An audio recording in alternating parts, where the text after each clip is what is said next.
Loren Norris. I'm going to make a bold statement, and I'd really love to know if you disagree with me. Here's my observation. Commitment is not convenient.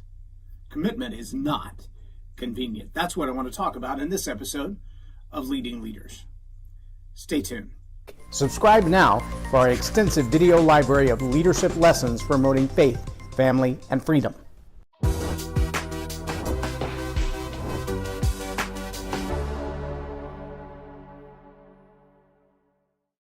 I'm J Loren Norris with Leading Leaders Podcast, and if you've ever made a commitment, you've probably encountered the moment when you realize that commitment and the things that you want to do are running headlong into each other. You have a plan, you have a desire, you have those things you would like to do, go fishing with your buddies, go water skiing, take the time off. I think back to a day that my friends all gathered around at our apartment, my roommate and all of his buddies and all of my buddies. I mean, we all hung out together all the time. And I was just getting my uniform on to go to work at Safeway. And they said, "Dude, what are you doing? We're going cliff diving today." It took me about 5 minutes to get to a quiet space to call my boss and break a commitment to be on the work schedule with the excuse that I was sick because I really wanted to go cliff diving. And sure enough, we all piled in that Grand Prix and we drove off to the river and we went cliff diving. Fortunately for me, my boss was pretty forgiving and I was kind of an extra body, but he also let me make it up by working a double shift the next day. He realized I wasn't sick and I was willing to work. And I honestly felt really bad about lying, about not showing up where I said I was going to be, about not doing the work that I said I was going to do. And I just wonder if you found yourself in that place where you've got commitments that you've made and you're now realizing they're not convenient. See, sometimes it's not a commitment to work. It's not like a scheduled work shift. It's a commitment to an ideology. It's a commitment to your own philosophy. It's a commitment to your own growth. It's real easy to get caught up in the daily things of life and not do what you said you were going to do. Even when what you said you were going to do impacts nobody in the world but you. It's real easy to find yourself in a place where I know that I want to read an hour a day. I personally get a lot of fulfillment out of reading every day. My number one skill, according to StrengthsFinders, or number one strength, is to be a learner. I'm an insatiable learner. I study everything. I'll be doing 2 or 3 things at a time and still have a podcast or a training video going on in the background while I'm working on a project. I'll put my headphones on while I'm mowing the yard, and I'm very seldom listening to music. I'm almost always listening to something that's training me, developing me to be better, to be smarter, to be more informed. That's my thing. That's what I love. I'll often find myself distracted by videos, those short little videos and the reels and the YouTube shorts that you just doom scroll through them, and you get distracted from the reason that you picked up the device to find the podcast to learn the thing that you wanted to learn in the first place, right?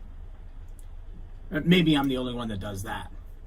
I know when the yard needs to be mowed. There's a commitment. My wife takes care of the dishes and things in the house, and I take care of things outside the house. Take care of the cars, take care of the yard, take care of the trash. That's my job. That's my role. But even there, sometimes I get distracted. I get otherwise engaged, and it's really easy to miss that commitment. How often do you find yourself deprioritizing your commitments for the convenience of, well, that was going to be too hard, or I didn't really have the time, or I really wanted to do this more than I wanted to do that? A commitment, we're still in the first quarter of the year, we're barely into the second month. How many made a commitment to lose some weight, to build some muscle, to have better eating habits, to have better sleeping habits? How are you doing on that commitment? Because again, remember, that commitment's not really about anybody else. Unless you're talking about I've got to lose some weight just to stay alive, to be a legacy for my kids and my grandkids. I've got to stay around a little longer. If you're talking about that commitment, that's a little bit different, but most of the commitments we make in the way of New Year's resolutions, those are all about us. So I'm asking you, how many of those commitments did you make, and how many of them, 45 days in, are you still honoring? What about commitments to grow yourself? Do you have a growth plan? I listen to John Maxwell regularly, and John always reminds us, when he was in his early 20s, somebody said to him, what is your plan for growth? And he said, I didn't know I was supposed to have a growth plan. I don't have a growth plan. I don't know what that is. I don't know what it is. But he invested the equivalent of a month's salary plus in that growth plan so that he could grow to be the kind of person that he has become.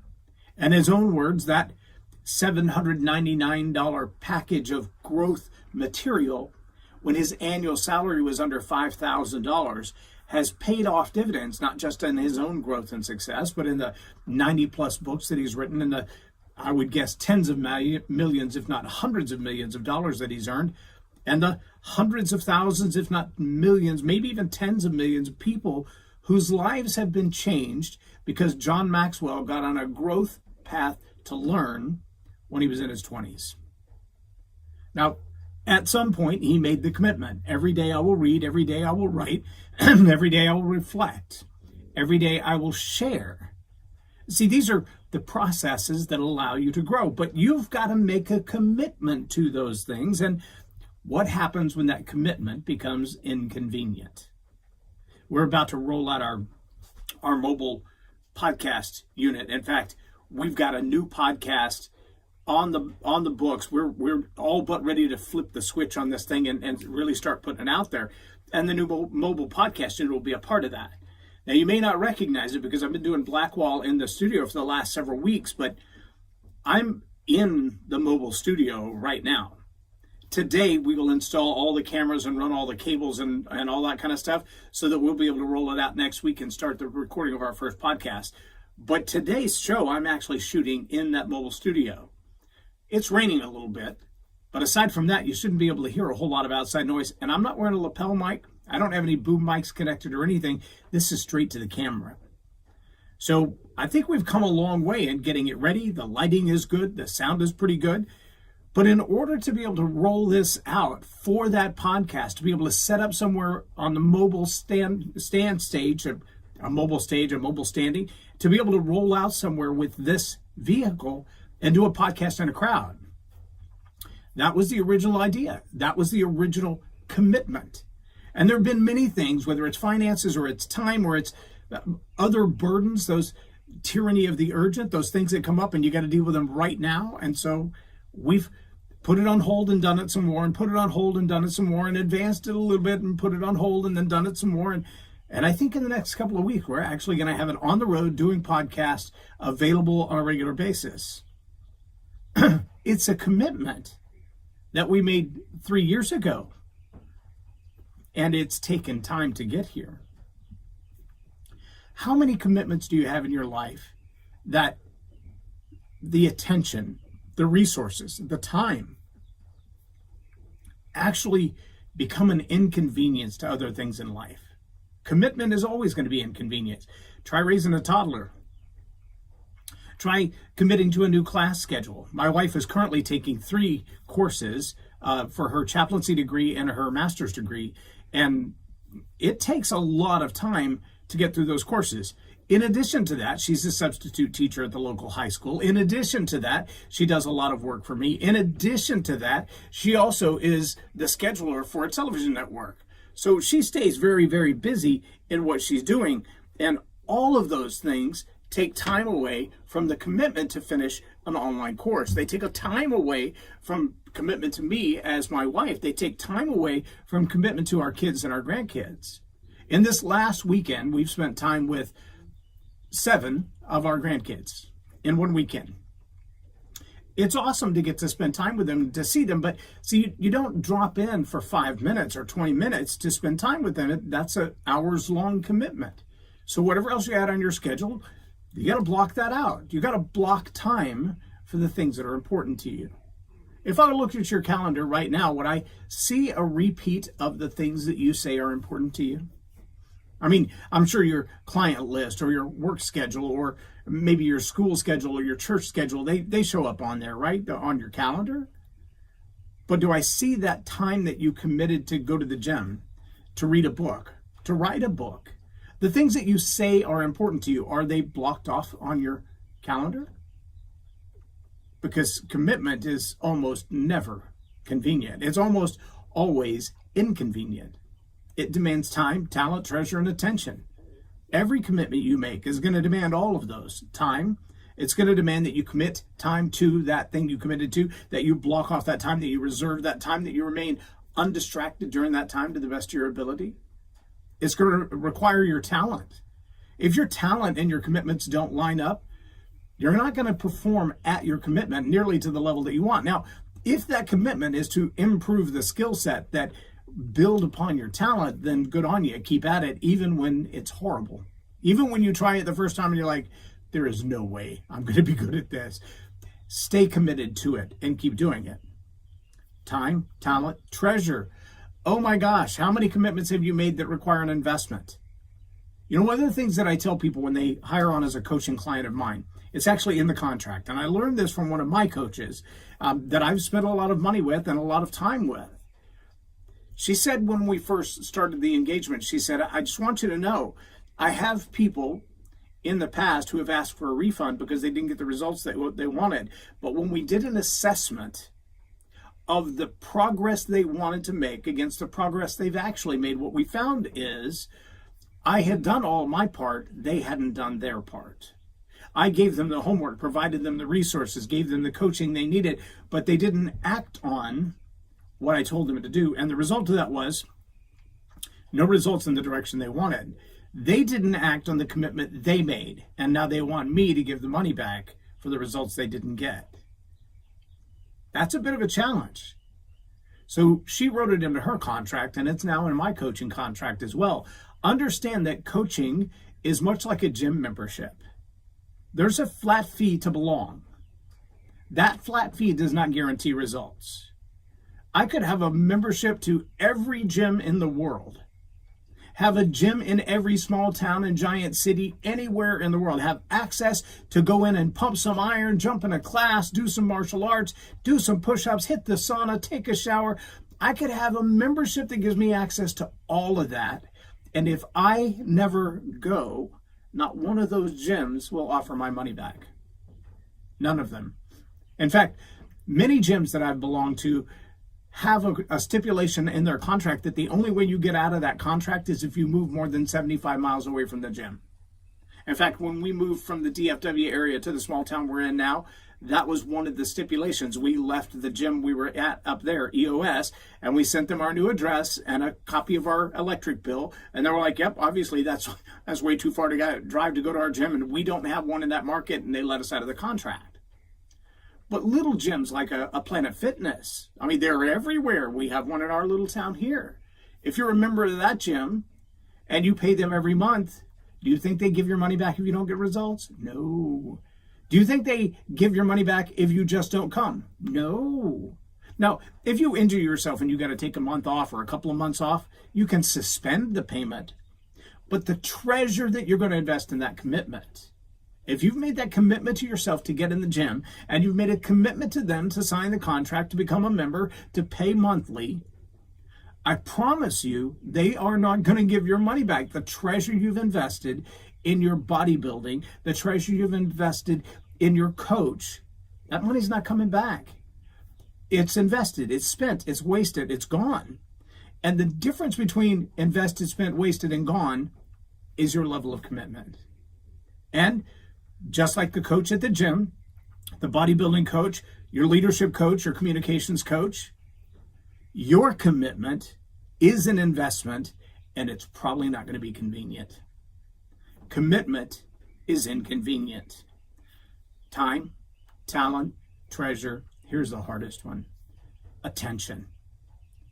Have you ever found yourself in the middle of a project, in the middle of reading a book, and that little ding goes off, or maybe it's just a vibrate because you got your phone on silent. It makes a little noise.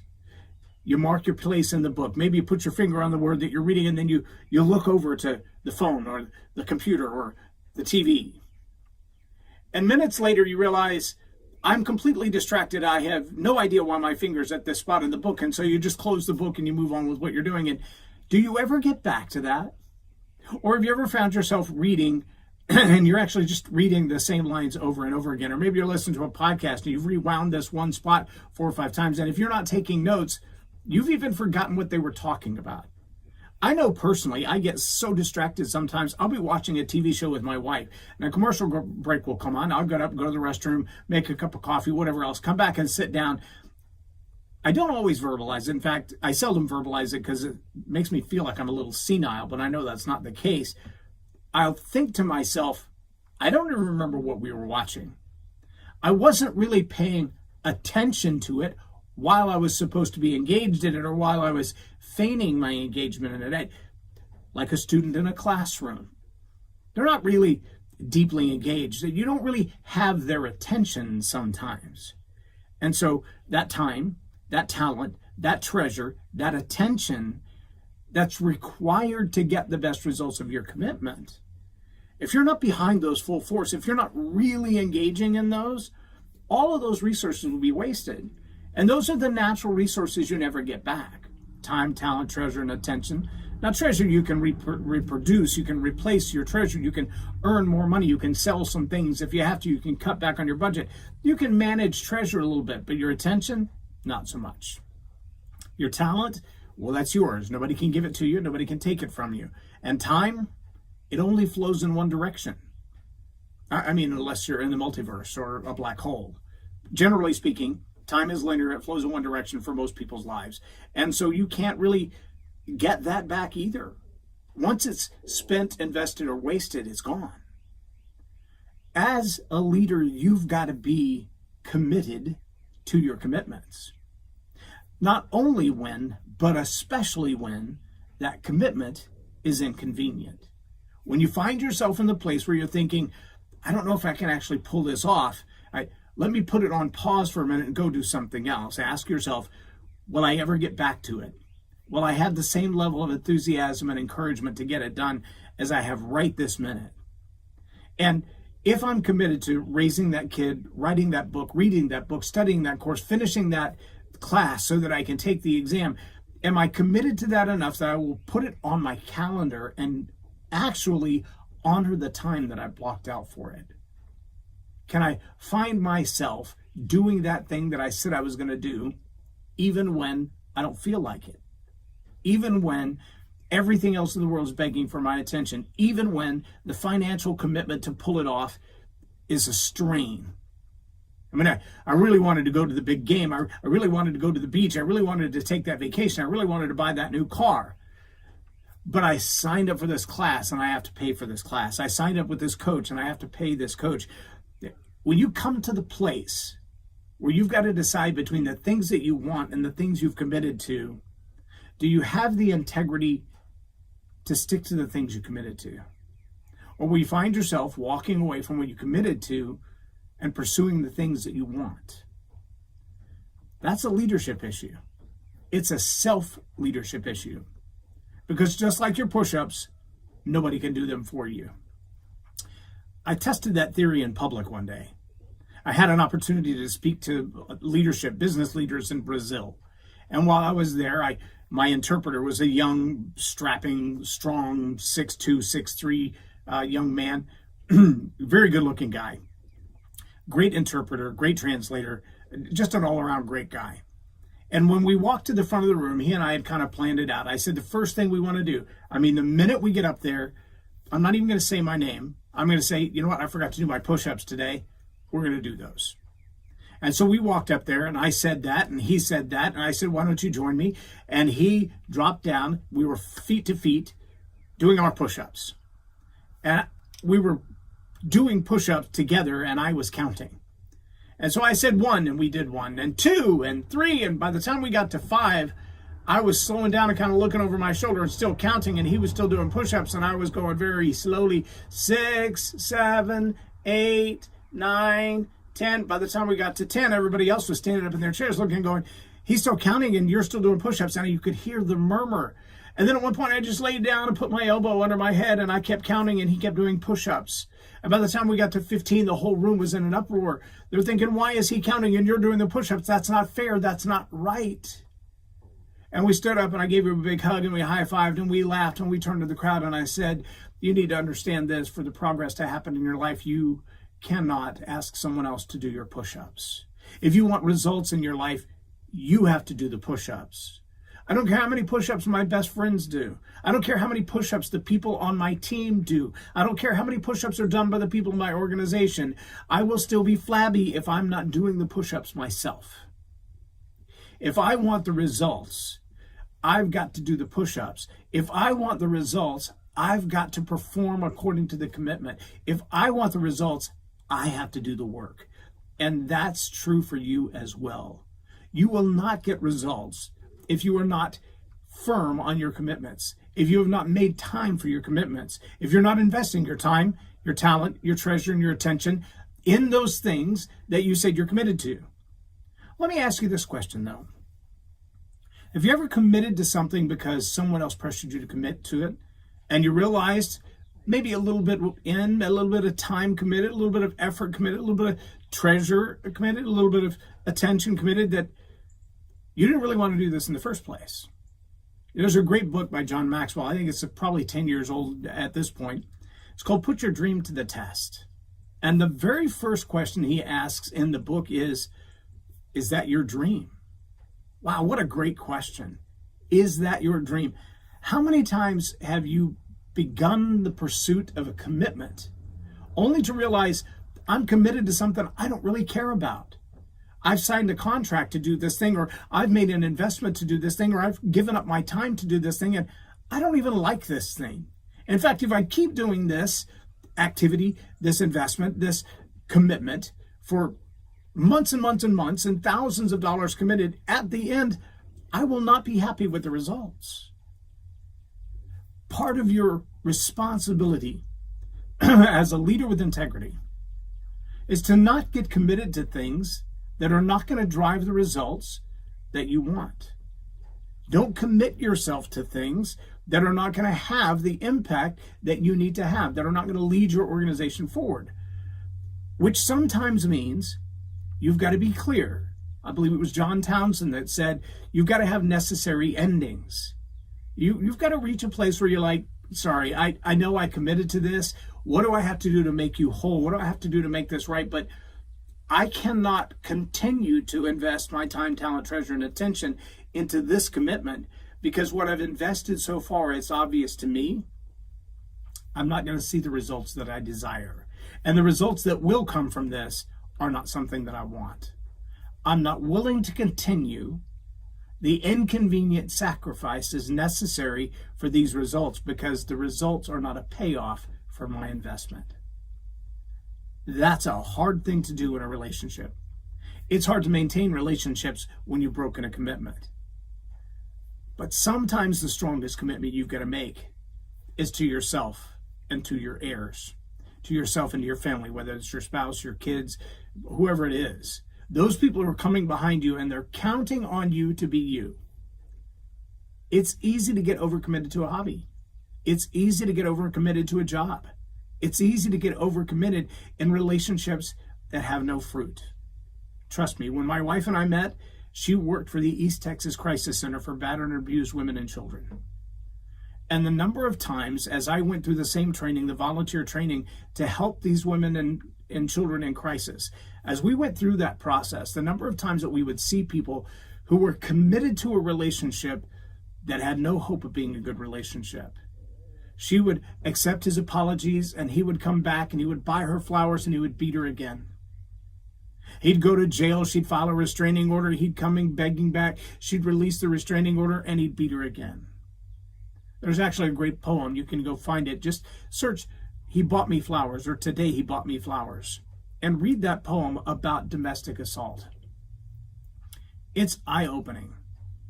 That's not the kind of commitment that I'm saying you must honor with integrity. The kind of commitment that puts you in harm's way, that destroys your reputation, your future, your investments, that's not the kind of commitment you need to honor. But as a leader, you should be asking yourself, is this a commitment that's going to have a great payoff? Am I going to see the kind of results that I want from this if I put in all my effort? And if the answer is no, then perhaps you need to move on. But you've got to be honest to yourself, because your commitment to you, to your family, to your heirs is your number one commitment. Now, for me, that number one commitment is faith. Faith, then family, then freedom. And that freedom takes all kinds of connotations. It's financial freedom, it's political freedom, it's national freedom, it's freedom from the bondages that I found myself in as an addict. But faith is first, then family, then freedom. Those are my top commitments. And in my faith, learning is part of that. In my freedom, my constant study to be a better leadership coach. That's right at the top of that. But my commitment to family sometimes means I do the inconvenient things like training a toddler. Potty training is no fun. It's inconvenient. It's a commitment. It's an inconvenient commitment. So is study, so is research, so is a financial investment and stewardship that demands of you to do what's right and not what you want. That's what I'm challenging you to as a leader.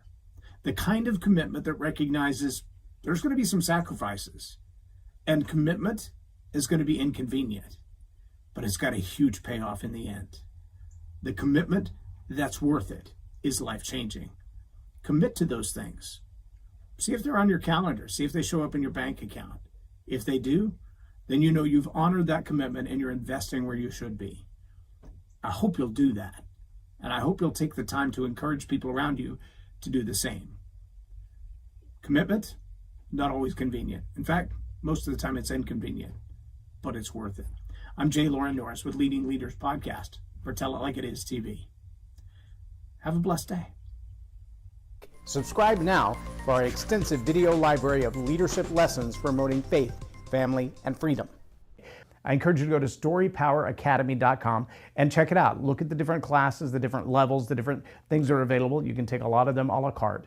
But spend some time there and see if that's the kind of thing that would change the way you communicate as a leader, as a pastor, as a counselor, as a political leader. And if that will help you, I'd love to have a conversation with you. Again, only 10 people in the elite speakers. You will have to apply for that. But if you're a candidate, I'd love to have that conversation with you. I'm J Loren Norris with Story Power Academy.